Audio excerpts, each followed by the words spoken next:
ꯈꯨꯔꯨꯝꯖꯔꯤ ꯃꯌꯥꯝ ꯑꯗꯣ ꯃꯌꯥꯝ ꯉꯁꯤꯗꯤ ꯃꯌꯥꯝꯅ ꯀꯃꯦꯟꯗ ꯁꯣꯏꯕꯨꯝ ꯏꯔꯣꯝꯕ ꯆꯥꯔꯣꯏꯅ ꯃꯌꯥꯝ ꯁꯤꯜꯂꯛꯑꯦ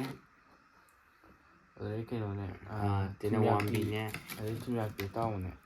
ꯁꯤꯅ ꯇꯦꯅꯋꯥꯡꯕꯤ ꯀꯣꯠꯂ ꯆꯥꯅꯕ ꯑꯗꯣ ꯃꯌꯥꯝꯅ ꯀꯃꯦꯟꯗ ꯆꯥꯕ ꯍꯥꯏꯕꯗꯤ ꯍꯩꯕ ꯈꯣꯠꯄꯗ ꯇꯥꯏ ꯇꯧꯕꯗꯣ ꯉꯁꯤꯗꯤ ꯈꯥꯕꯩ ꯑꯃ ꯍꯥꯞꯄꯦ ꯉꯁꯤ ꯇꯥꯔꯣꯏ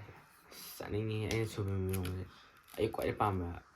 ꯍꯥꯏꯕꯗꯤ ꯑꯆꯝꯕꯗ ꯍꯥꯏꯇꯥꯔꯦ ꯏꯔꯣꯝꯕꯗ ꯑꯗꯣ ꯃꯌꯥꯝ ꯆꯥꯗ꯭ꯔꯤꯉꯩꯗ ꯃꯌꯥꯝꯅ ꯑꯩꯈꯣꯏ ꯚꯤꯗꯤꯑꯣꯁꯤꯕꯨ ꯑꯍꯥꯟꯕ ꯌꯦꯡꯕꯗꯤ ꯅꯨꯡꯁꯤꯕꯤꯗꯨꯅ ꯂꯥꯏꯛ ꯁꯕꯁꯀ꯭ꯔꯥꯏꯕ ꯇꯧꯕꯤꯔꯝꯃꯣ ꯑꯗꯨꯒ ꯕꯦꯜ ꯑꯥꯏꯀꯣꯟꯁꯤ ꯅꯝꯕꯤꯔꯝꯃꯣ ꯑꯗꯨꯒ ꯃꯌꯥꯝ ꯁ꯭ꯀꯤꯞ ꯇꯧꯗꯕꯤ ꯑꯩꯈꯣꯏ ꯚꯤꯗꯤꯑꯣꯁꯤ ꯐꯨꯜꯗ ꯌꯦꯡꯕꯤꯔꯝꯃꯣ ꯑꯗꯣ ꯃꯌꯥꯝ ꯑꯩꯈꯣꯏ ꯆꯥꯕ ꯍꯧꯔꯒꯦ ꯑꯩ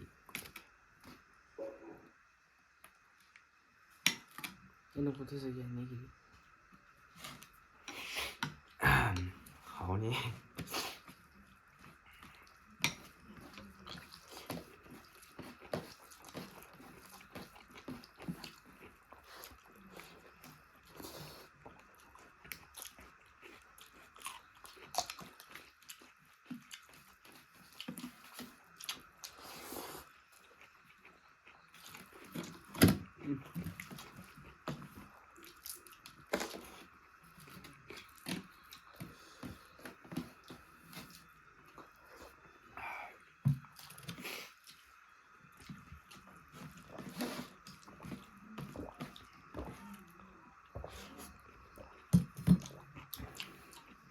ꯍꯥꯎꯕ꯭ꯔꯣ ꯏꯔꯣꯝꯕ ꯏꯔꯣꯝꯕꯁꯤꯔꯥ ꯃꯣꯔꯣꯛ ꯈꯔ ꯁꯥꯔꯒ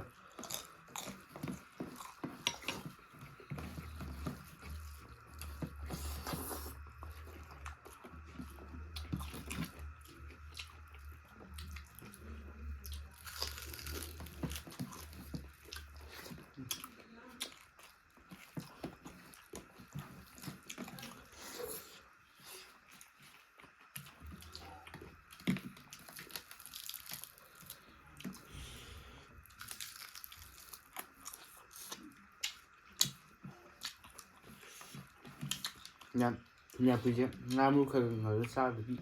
ꯌꯥꯔꯣꯏ ꯃꯔꯨ ꯌꯥꯝ ꯄꯟꯒꯜꯂꯤ ꯃꯥꯏꯁꯦ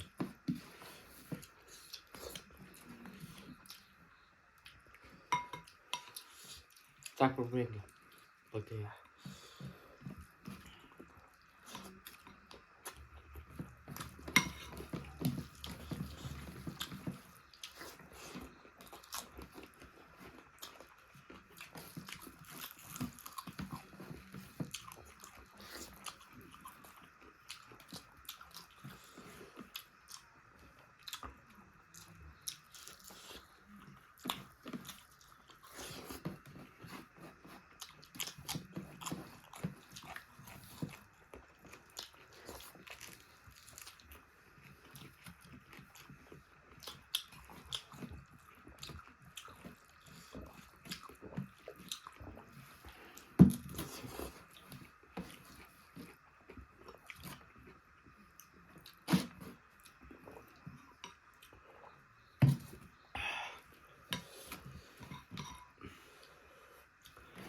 ꯑꯗꯣ ꯃꯌꯥꯝꯅ ꯑꯩꯈꯣꯏ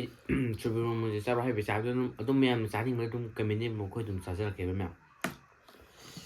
ꯑꯁ ꯈꯅꯥꯎ ꯁꯥꯒꯠꯂꯦ ꯀꯩꯅꯣ ꯆꯥꯕꯩ ꯃꯣꯔꯣꯛꯀ ꯈꯔ ꯁꯥꯔꯦ ꯁꯣꯏꯕꯨꯝ ꯆꯥꯕꯩ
ꯃꯁꯤ ꯊꯨꯝꯌꯥꯛꯄꯤꯁꯦ ꯀꯃꯥꯏꯅ ꯇꯧꯔ ꯁꯥꯖ ꯍꯥꯏꯅꯣ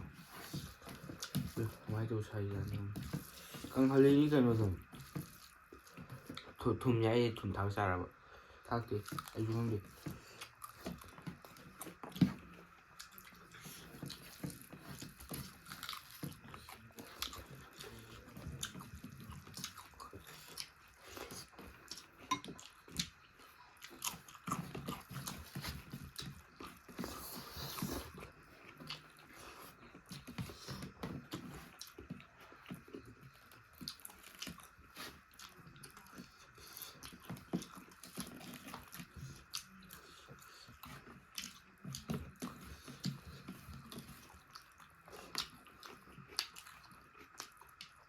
ꯑꯂꯨ ꯄꯥꯝꯕ꯭ꯔꯥ ꯑꯂꯨꯁꯦ ꯌꯥꯔꯦ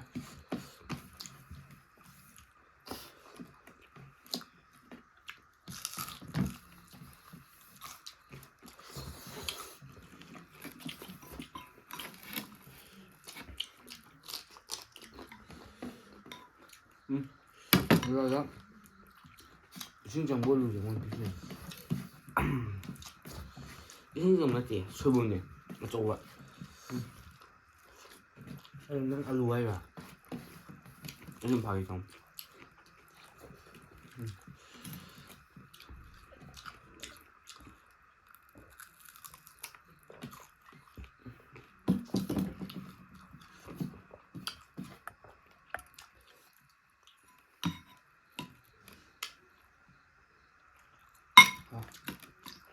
진짜 야우드래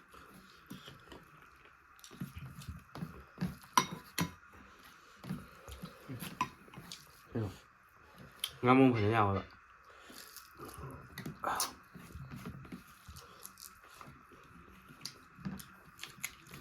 nhà cứ những cái đầu kìa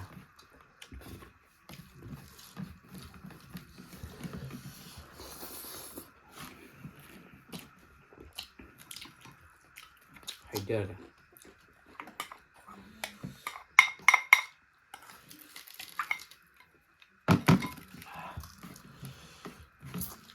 hảo đây nó chuyển sang gì đi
ꯃꯌꯥꯝꯅ ꯑꯩꯈꯣꯏ ꯚꯤꯗꯤꯑꯣꯁꯤꯕꯨ ꯂꯣꯏꯕ ꯌꯦꯡꯕꯒꯤꯗꯃꯛꯇ ꯏꯀꯣꯂꯣꯟ ꯊꯥꯒꯠꯆꯔꯤ ꯑꯗꯣ ꯃꯌꯥꯝ ꯃꯊꯪ ꯚꯤꯗꯤꯑꯣꯗ ꯎꯅꯔꯁꯤ ꯉꯁꯤꯒꯤꯗꯤ ꯕꯥꯏ ꯕꯥꯏ